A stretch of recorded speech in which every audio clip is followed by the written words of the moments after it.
విధానాల్ని అమలు చేస్తే ఈ రాజకీయ పార్టీలు ముందుకెళ్ళే అవకాశం ఉంది. రైట్ మనతోటి బాబు గారు ఉన్నారు, ఎస్వి బాబు గారు, జనసేన పార్టీ నాయకులు, పెడ నియోజకవర్గం నుంచి. బాబు గారు గుడ్ మార్నింగ్ అండి. Good morning sir. మొత్తానికి ప్రధాన నగరాలు, మన ప్రధాన చర్చ రాజధాని ప్రాంతాల్లో ఎక్కడైతే కీలకమైనటువంటి ప్రాంతాలు ఉన్నాయో అక్కడ గతంలో కాపులు ప్రాతినిధ్యం వహించిన ప్రాంతాలు, కనీసం వారికి సీట్లు కేటాయించే పరిస్థితుల్లో కూడా ఏ రాజకీయ పార్టీ లేదు అనేది. సో జనసేన ఏమన్నా మరి భవిష్యత్తులో ఈ లోటును భర్తీ చేసే పరిస్థితులు ఏమన్నా చూడొచ్చా? ముందుగా మీకు, ప్రైమ్ లైన్ ప్రేక్షకులకు, సింధు శ్రీనివాస్ గారికి, అదే డిబేట్లో పాల్గొన్న దాసరి రాము గారికి, వెంకటేష్ గారికి శుభోదయం.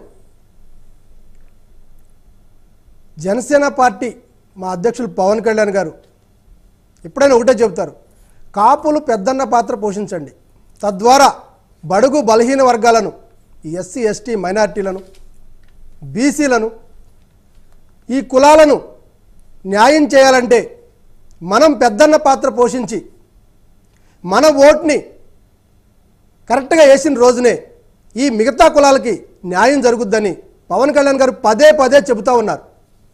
ఇవాళ వైసీపీ ప్రభుత్వం వచ్చినాక కాపులను ఎంత అణిచివేత దూరంలో ముందుకెళ్తుందో మనం అందరం చూస్తూ ఉన్నాం.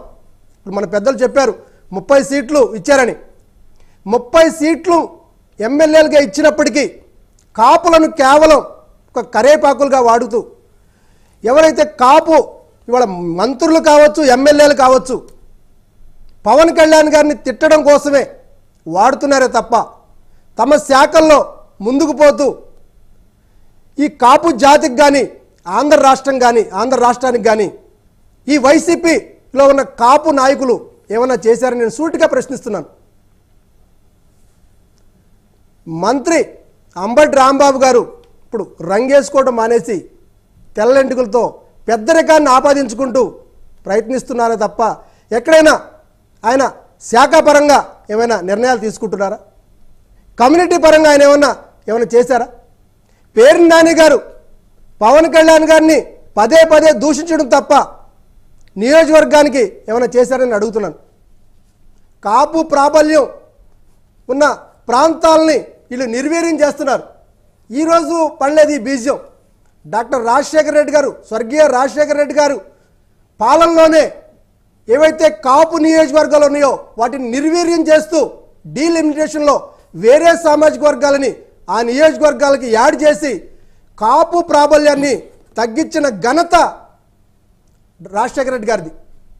రాజశేఖర రెడ్డి గారి పాలనలోనే కాపులకు చాలా అత్యంత దైనందిన పరిస్థితికి తీసుకెళ్లారు. అలాంటిది ఆయన కుమారుడి వల్ల మనకి న్యాయం చేస్తారనుకోవటం మన అవివేకం అవుతుంది. ఇవాళ కాపు నాయకులు ఎవరైతే వైసీపీలో ఉన్న కాపు నాయకులు మాత్రమే వైసీపీతో ఉన్నారు తప్ప ఓటర్లందరూ ఇవాళ ఆల్రెడీ ఒక స్టాండ్కి వచ్చేశారు. పవన్ కళ్యాణ్ గారే న్యాయం చేస్తారు, ఒక కాపులకే కాదు మిగతా సామాజిక వర్గాలకు న్యాయం చేసే సత్తా ఒక పవన్ కళ్యాణ్ దగ్గరే ఉంది. ఖచ్చితంగా కూటమిలో మంచి ఫిగరు మనకి కాపులకి. ఇప్పుడు బాబు గారు గుంటూరు, విజయవాడ, అసలు మంగళగిరి అంటే లోకేష్ గారు, చంద్రబాబు గారు అబ్బాయి, టీడీపీ జనసేన పొత్తులో ఉన్నాయి కాబట్టి ఇంకా దాని గురించి మనం ప్రస్తావించకూడదు. విజయవాడలో 3 స్థానాలు ఉన్నాయి, గుంటూరులో 2 స్థానాలు ఉన్నాయి, వైజాగ్లో 4 స్థానాలు ఉన్నాయి. మరి ఈ ప్రాంతాల్లో జనసేన కనీసం 1-2 స్థానాలన్నా టీడీపీ జనసేన పొత్తులో కాపులకు కేటాయించే పరిస్థితి ఉంటుందా? ఖచ్చితంగా గతంలో మేము గతంలో రాము గారు ఇచ్చారు జరిగింది. ఇప్పుడు మీరేవైతే ప్రస్తావించారో ఆ స్థానాలను ఖచ్చితంగా మెజార్టీ స్థానాలు జనసేన దక్కించుకుంటుంది. గుంటూరు 2లో కూడా పెద్ద ఎత్తున చర్చ జరుగుతుంది. ఎందుకంటే హరిరామ జోగయ్య గారు కాపులు పెద్ద ఎత్తున పోరాటం చేస్తున్నారు అక్కడ పోటీ చేయడానికి, ఆర్థికంగా బలంగా, రాజకీయంగా. హరిరామ జోగయ్య గారు ఆల్రెడీ కొన్ని సూచనలు ఇవ్వడం జరుగుతుంది. పవన్ కళ్యాణ్ గారు ఖచ్చితంగా ఆ సూచనలు పరిగణలో తీసుకుంటారు. గతంలో కంటే భిన్నంగా కేవలం జనసేన టీడీపీ కూటమిలో కాపులకు పెద్ద ఎత్తున సీట్లు వస్తున్నాయి. పెద్ద పీట అయిపోతున్నారు. మేము ఒకటే చెబుతున్నాం, కాపు ఓటర్లు కూడా ఒకటే చెబుతున్నాం, ఈసారి పవన్ కళ్యాణ్ గారంట నడవదాం. ఖచ్చితంగా మనకి న్యాయం చేసేది పవన్ కళ్యాణ్ గారు మాత్రమే. పవన్ కళ్యాణ్ గారికి మనకు రాజ్యాధికారం అప్పచెబితే ఖచ్చితంగా కాపులకి కాకుండా మిగతా సామాజిక వర్గాలకు కూడా న్యాయం జరుగుతుంది. దయచేసి మీరు ఏదైతే టీడీపీ నాయకులతో కూడా పవన్ కళ్యాణ్ గారు బలంగా చర్చిస్తున్నారు.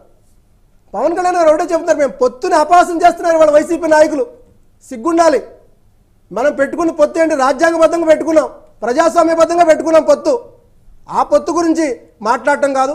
మీ స్టాండ్ ఏంటి? మీరు కాపులకు ఏం చేశారు?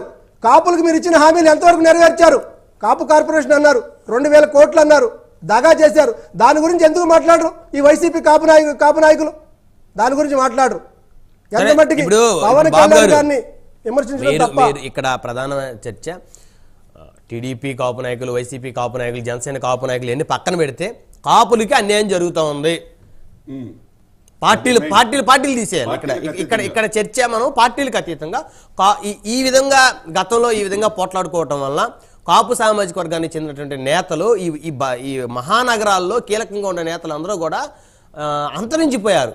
సో పార్టీ ఏదైనా కావచ్చు, కానీ మీరు ఇప్పుడు వైసీపీ పక్కన పెడదాం, మీరు టీడీపీతో పొత్తులో ఉన్నారు. వైఎస్ఆర్సీపీ 30 స్థానాలు కేటాయించింది. గతంలో 30 మంది ఎమ్మెల్యేలు ఉన్నారు వైఎస్ఆర్సీపీలు, ఇప్పుడు కాపులు.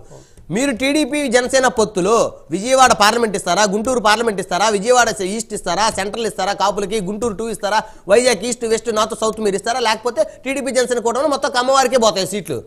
అట్లాంటి ఏమి ఉండదండి, అలా ఏమి ఉండదు. పవన్ కళ్యాణ్ గారు అడుగుతారా? పోనీ పవన్ కళ్యాణ్ గారు నోరు తెరిచి నా సామాజిక వర్గానికి కూడా 2 సీట్లు ఇవ్వండి. ఖచ్చితంగా పవన్ కళ్యాణ్ గారు ఒకటే చెప్పారు, మేము పొత్తు పెట్టుకున్నప్పుడు పొత్తు ధర్మాన్ని పాటిస్తూ మాకు సముచిత స్థానం, గౌరవమైన స్థానం ఉంటుంది, గౌరవమైన స్థానం కోసం పోరాడతానని పవన్ కళ్యాణ్ గారు చెప్పారు. కాపులకు కానీ ఎలాంటి అన్యాయం జరగదు. పవన్ కళ్యాణ్ గారి కూటమిలో, జనసేన టీడీపీ కూటమిలో పెద్దపేట వస్తుంది, పెద్దపేట అయిపోతుంది. మళ్ళీ వస్తాను బాబు గారు మీ దగ్గరికి. మనతో దాసరి